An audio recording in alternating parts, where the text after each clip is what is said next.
Hey, what's up? Welcome to my home office, which is now a little library thanks to these awesome built-in bookshelves that I just finished. So I had the idea to do some custom bookshelves in my office here, and I was pricing out the wood, and it's insane. And so believe it or not, this cost me less than 300 bucks. The reason why is they are the Billy bookcases from IKEA. Yeah, that's right. So after lots of debate, I ended up pulling the trigger. I bought 3 of them, and then I did a little hack and I turned them into built-ins. And so I want to show you exactly how I did it on this episode of DIY with Andrew. So check this out.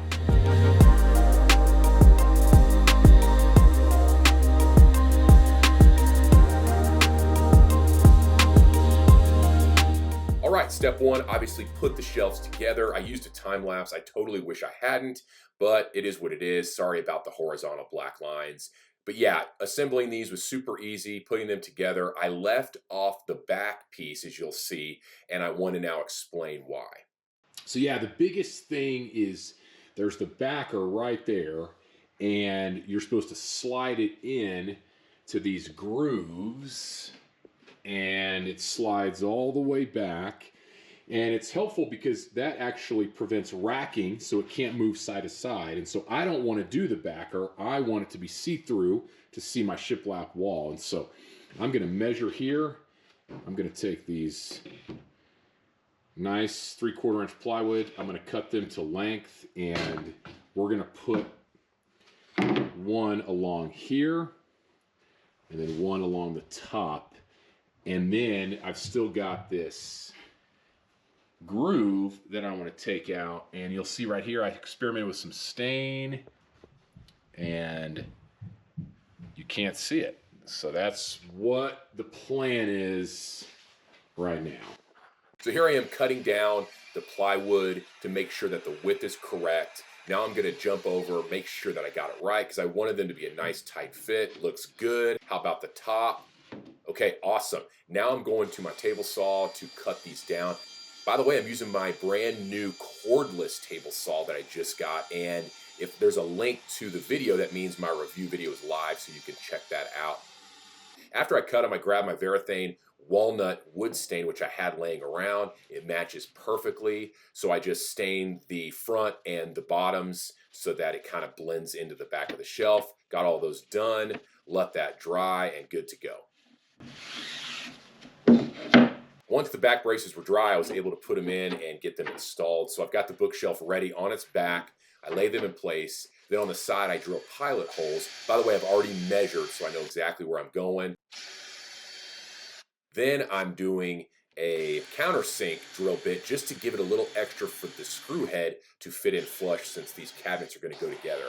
Vacuum out the extra, and I'm able to install the cabinet screws.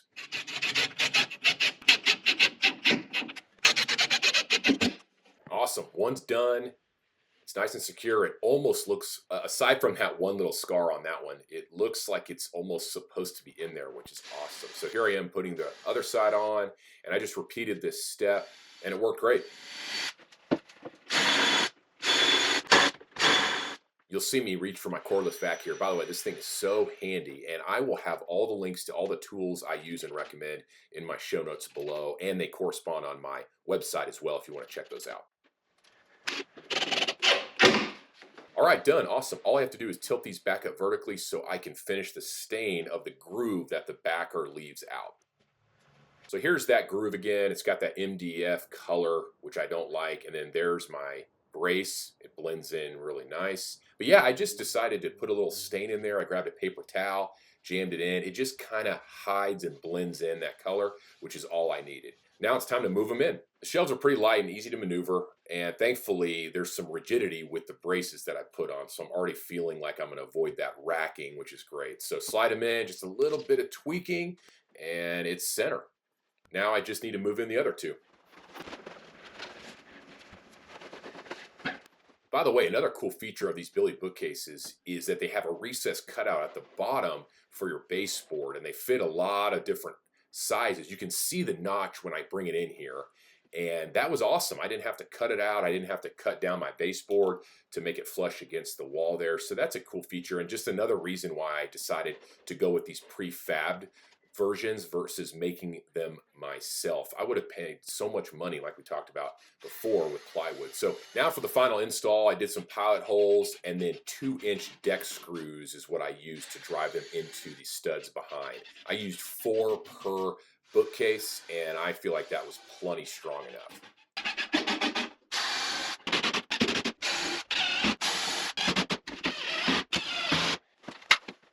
Oh yeah, there's that cordless vacuum coming in clutch again. And there we go.